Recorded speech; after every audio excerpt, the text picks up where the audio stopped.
सवर्ण नेताओं, तुमको चुल्लू भर पानी में डूब के मर जाना चाहिए। आज देखो कि अपने समाज के लिए चिराग पासवान, अपने समाज पकड़ो या अपने हित के लिए कम से कम वो तो बोला कि हमारा जो है ये अधिकार है। मायावती ने उधर बोला कि रिजर्वेशन हटाओगे तो ये हो जाएगा वो हो जाएगा। अरे तुम लोग इतने मरे हुए हो कि तुमको अपने समाज नहीं दिख रहा है। तुम हो क्या, बीजेपी में जाते ही कीड़े मकोड़े बन गए हो? जब गली में घूमोगे तो शेर बन के घूमोगे, जैसे बीजेपी के पास चले जाओगे वैसे ही कीड़े मकोड़े बन जाते हो। तुम्हारी अंतरात्मा मर चुकी है, तुम किसी लायक नहीं बचे हो। जाओ उधर बाजार में बैठ जाओ, कोई गोली लगाएगा तुम्हारा। आज जिस समाज से वोट लिए उसी समाज को नकार रहे हो। अब आना फिर कभी वोट मांगने, तब हम भी बताएंगे कि तुम हो क्या। पैसे के दम पे सरकार नहीं बनती। पैसा बांट के जाओगे ना तो पैसा लेके आदमी बैठेगा घर पे और वोट नोटा को दबा के आएगा। तुम्हारा पैसा भी लेगा और वोट नोटा को भी दे के आएगा।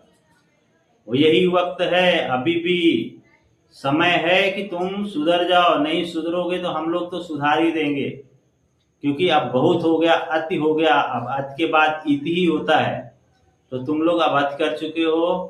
तुमको समाज से लेना देना नहीं है, सिर्फ सत्ता के लिए तुम लोग जाते हो। पैसा और सत्ता, जिससे जो हमारे भारत में चल रहा है कि नेता बनने, इसके लिए कोई नहीं जाता है कि हमको समाज को सुधारना है।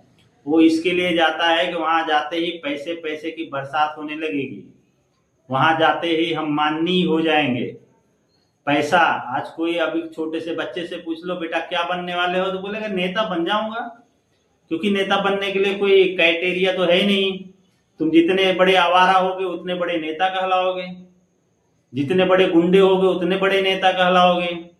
तो नेता बनने के लिए यही आवश्यकता है। और वहां पहुंचते ही सबके पास स्कॉर्पियो आ जाती है, सबके पास मर्सिडीज आ जाती है, सबके बड़े बड़े बंगले हो जाते हैं। क्यों? क्योंकि वहां हम लोग का खून चूस चूस के जो टैक्स लिया जाता है, उसी टैक्स पे वो मजे करते हैं। इसके लिए कोई आईएएस आईपीएस नहीं बनना चाहता है, सब नेता बनना चाहते हैं। तो तुम जिस समाज के नेता हो, अरे दूसरे समाज से तो सीखो जो अपने समाज के लिए खुल के बोल रहा है। और तुम दबे जुबान भी नहीं बोल रहे हो कि आरक्षण हटाओ। आरक्षण आज नहीं तो कल हटेगा, नहीं हटेगा तो एक दिन देखना यहाँ गदर होगी। दो समुदाय आपस में लड़ जाएंगे तुम्हारे वजह से।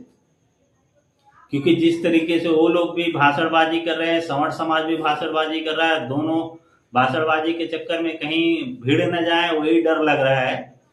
क्योंकि अगर भिड़ेंगे तो तुम्हारा तो कुछ नहीं जाएगा, कत्लेआम इन लोगों का होएगा। इसीलिए अभी भी वक्त है, समझ जाओ और इस आरक्षण रूपी दैत्य को भारत से बाहर करो। क्यों? दलितों में जो गरीब दलित हैं, जो मुसहर समाज है, उनको कब आरक्षण मिलेगा? आज 80 साल हो गया देश को आजाद होके, तो उनको कब आरक्षण मिलेगा? मुसहर समाज, जो आदमी एक बार आरक्षण ले लिया उसके घर बंगला बन गए। आज जो बड़े घर के दलित हैं वो छोटे घर वाले दलित को पूछते भी नहीं है, अपने दरवाजे पे भी नहीं बिठाते हैं। तुम जाओ गांव में घूम के आओ, तुमको मालूम पड़ेगा कि जो बड़े दलित हैं, जो आईएएस बन गए आईपीएस बन गए ना, वो अपने ही समाज के लोगों को अपने बरामदे में नहीं बिठाते हैं।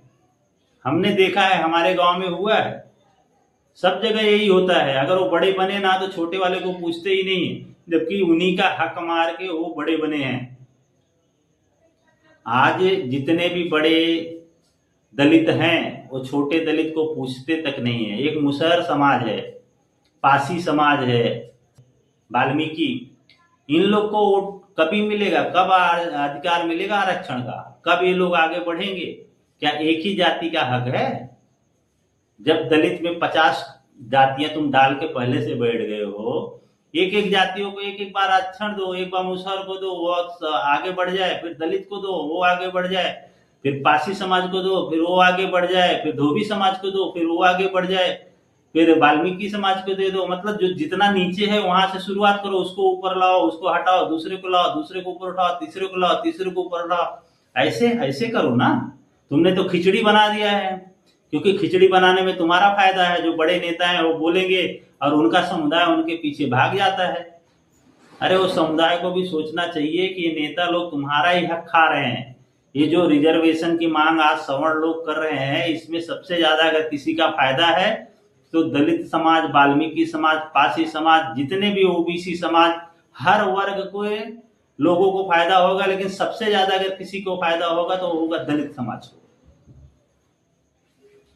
दोस्तों, आपको क्या लगता है कि मैं गलत बोल रहा हूं? अगर गलत बोल रहा हूं तो बताओ, या सही बोल रहा हूं तो कमेंट में बताओ। जय हिंद दोस्तों, जय भारत।